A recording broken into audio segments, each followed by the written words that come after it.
ازيك حبايبي؟ عاملين ايه؟ يا رب تكونوا بخير. النهارده هنعمل مع بعض السمك المشوي.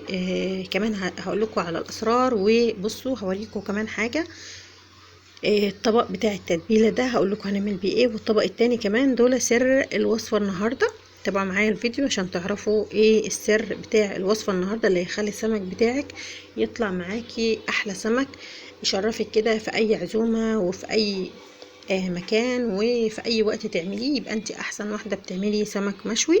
احلى كمان من الجاهز، وطعمه حلو متبل وكمان لذيذ. كمان هوريكي كمان شويه حاجات في السمك لازم تعمليها. بصوا، اهم حاجه ان انت تشيلي الخياشيم. بعد ما تشيلي الخياشيم بتاعه السمك لازم من وراها تشيلي اي تكتلات دم او اي حاجه كور كده تلاقيها صغيره. الكور دي مش كويسه، الكور دي بتبقى عباره عن كيس وجواه بيبقى فيه دود، ده لازم يتشال. والسلسله بتاعه الظهر برضو بيبقى عليها كيس، لازم الكيس ده يتشال. والجزء اللي هو عند الراس ده اللي داخل لتحت ده، اللي تحت اللي بيبقى مفتوح ناحيه الخياشيم، ده برضو تبصي فيه كويس.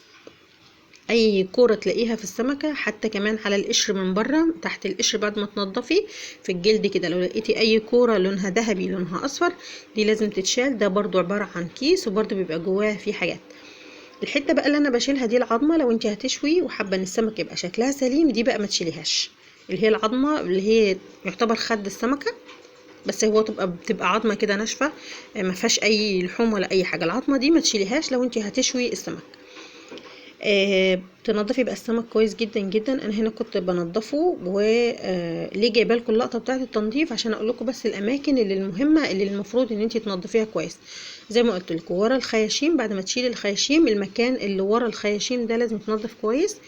وسلسله الظهر لازم تشيلي الكيس او الجلده دي، تشيليها بقى بضفرك او بفرشه اسنان او بحرف السكينه كده تشيليها. وبعد كده تشيلي بقى الدم، كل التكتلات اللي ورا، لان برضو بيبقى فيها الكور دي. لو السمكه مش كويسه وفيها الكور دي بتبقى فيها برضو متجمعه فيها. دي الاماكن اللي بيبقى متجمع فيها، قلنا ورا الخياشيم وعند الجزء اللي مفتوح ده، اللي بعد ما شلنا العظمه الجزء اللي تحت اللي ماسك اللي هو الجنب ده، اللي هو عن ناحيه تحت الخياشيم وفي سلسله الظهر وعلى الجلد من بره. دي الاماكن اللي قلت لكم عليها. نيجي بقى للتتبيله بقى بتاعتنا. عندي توم وعندي خل. انا بس هنا حطيت، طبعا هو فيه خل بس انا حبيت ان انا احط معلقه بس عشان تبقوا عارفين ان ده توم وخل مع بعض. عندي شبت وكزبره، مش رابطه كامله، لا شويه صغيرين. عندي فلفلتين، عندي ليمونتين. البهارات بقى الاساسيه عندك اساسي ملح وكمون. الحاجات التانية دي بقى تطعيم، مجرد انها تطعيم وانها تشيل الزفاره او اي حاجه. عندك اساسي ملح وكمون. انا هنا بقى في فلفل اسود. والبرطمانه دي البرطمانه اللي انا بقول لكم عليها بطحن حبهان وورق لورا، ده اساسي. ساعات بقى بحط معاها واحده جوز الطيب، وساعات بحط معاها توم باودر.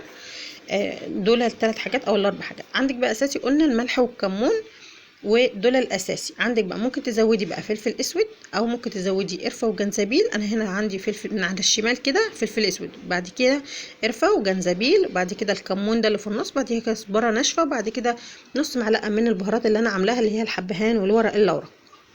كل الحاجات دي هحطها مع بعض في الخلاط. حطيت الثوم والليمون والخل اللي انا عاملاهم في البوله.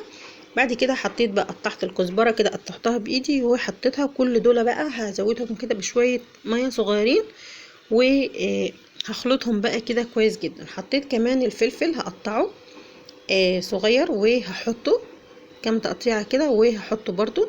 الليمون بقى خلي بالك جدا ما تعصرهوش في الخلاط على طول، لا، يا اما تعصريه بالعصاره علشان لو في اي بذر يتكون عندك في العصاره، يا اما انا هعصره هنا في البوله عندي اللي كنت عامله فيها الثوم والخل، هعصره عشان لو في اي بذر ولا اي حاجه ما يجيش معايا في الخلطه. خلي بالكم البذر لو جه في الخلطه واتخلط هيمرر كويس، هيمرر كتير جدا. حطيت شويه ميه كده قد ربع كوبايه بس صغيره، عشان بس الفلفل والخلطه معايا تتخلط. مش هاخد الخلطه كلها، وكمان هقلل منها وهحط في الخلاط. هندوق بس الملح هتلاقيه مظبوط جدا. حابه ان انتي لو انت مقلله الملح، شوفي الملح وظبطيه قبل ما تبداي في الخلط. انا هنا كمان بصوا الشويه اللي فاضلين دول قليلين، كنت هعمل بيهم الطحينه، وهعمل بيهم بقى السر اللي انا هقول لكم عليه دلوقتي بعد ما السمك بيتشوي. هزودها بس شويه علشان الخلطه دي لو زادت معايا وانا تبلت بيها السمك مش هينفع ان انا استخدمها تاني، هيبقى فيها طبعا ميه سمك وحاجات زي كده، فانا قللتها. بحب استخدم الحاجه قليله، وبعد كده لو حبيت ان انا ازود، ده هيبقى احسن ليك ان انت تاخدي شويه على القد، وبعد كده لو حبيتي تزودي تزودي. بصوا بقى في خطوه مهمه جدا اللي بيخلي السمك يتشرب التتبيله، الحته الجزء اللي ورا الخياشيم اللي هي عند الراس، وبدوس على السمكه كده شويه علشان خاطر العمود الفقري كده يبقى طري والسمكه تتشرب معاه. بصوا بقى في حاجه مهمه، شايفين الخلطه بتنزل الميه، وعشان فيها ملح بتنزل بقى الميه اللي في السمك، والخلطه تلاقوها ثابت كده وما بقتش لازقه في السمك كويس. هنعمل ايه؟ هتحطي معلقه دقيق، معلقه واحده بس حطيتها في الخلطه وقلبت. بصوا حتى انا وبحط، بصوا شايفين ماسكه نفسها شويه، الدقيق بيلزق على السمكه وبياخد معاه الخلطه، ما بتقعش معايا ولا حاجه. هي طبعا خفيفه شويه، بس لو انت هتقلي السمك الدقيق ده هيخلي الخلطه معاكي تمسك كويس. اول ما ينزل في الزيت التتبيله مش هتفك معاكي خالص من السمك. حبايبي لو بتستفادوا ولو بمعلومة صغيرة، اتمنى يا رب ان انتوا تدعموني وتدوسوا لايك للفيديو وتشاركوه مع اصحابكم وحبايبكم عشان يستفادوا ولو بمعلومة صغيرة. ولو انتوا اول مرة تشوفوا القناة، اتمنى يا رب ان انتوا تدوسوا على القناة كلمة اشتراك وتشتركوا في القناة وتفعلوا زرار الجرس عشان وتدوسوا على الكل عشان يوصلكم كل الفيديوهات اللي انا بعملها.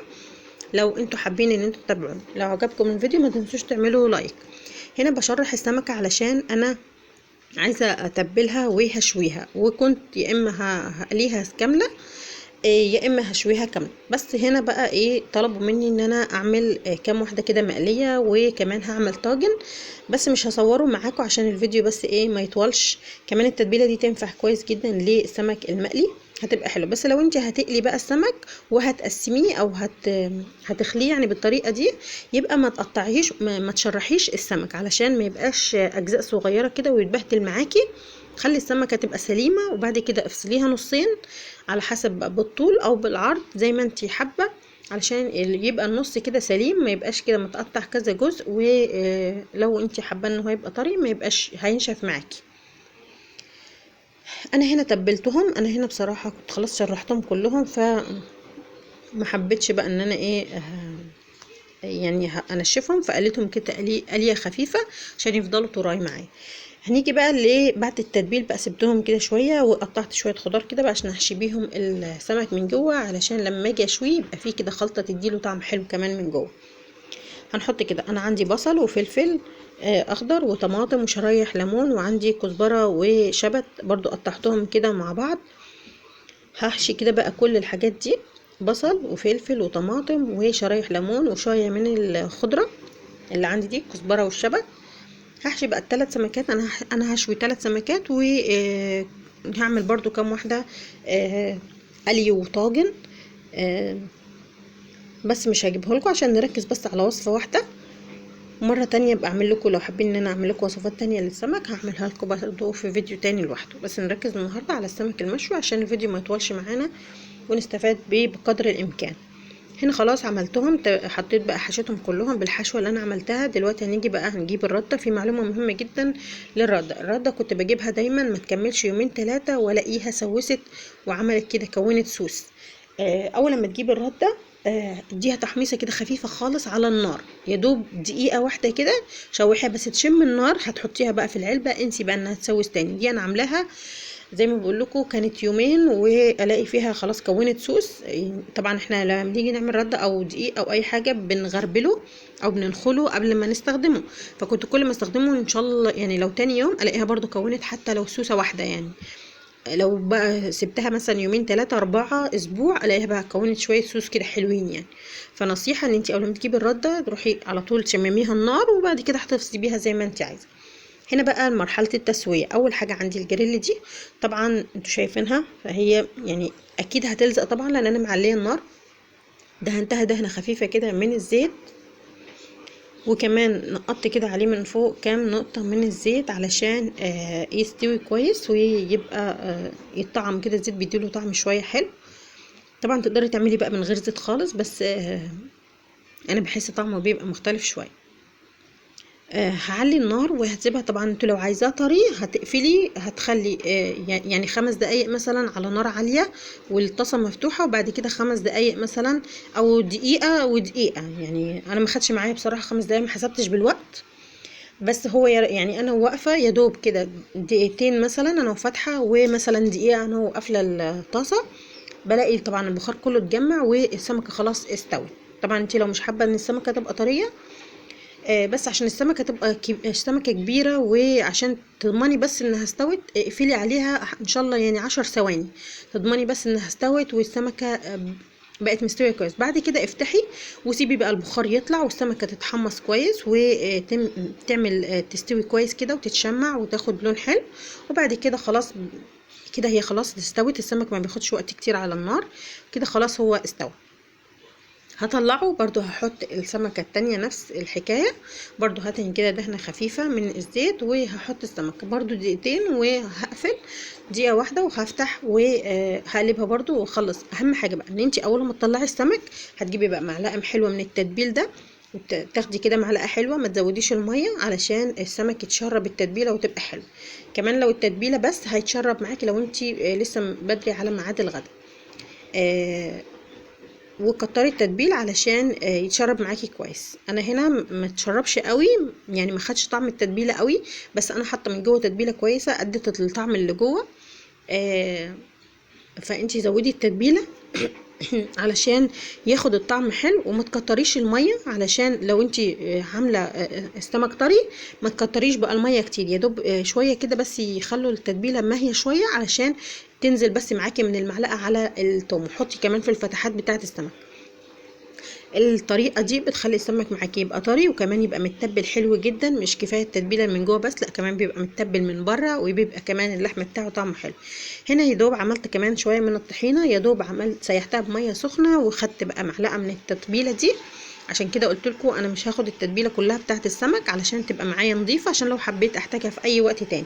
دي التتبيله النظيفه عملت بيها الطحينه، يا دوب سيحتها كده، وطبعا هي فيها كل المكونات وكل الملح والليمون والكمون وكل حاجه.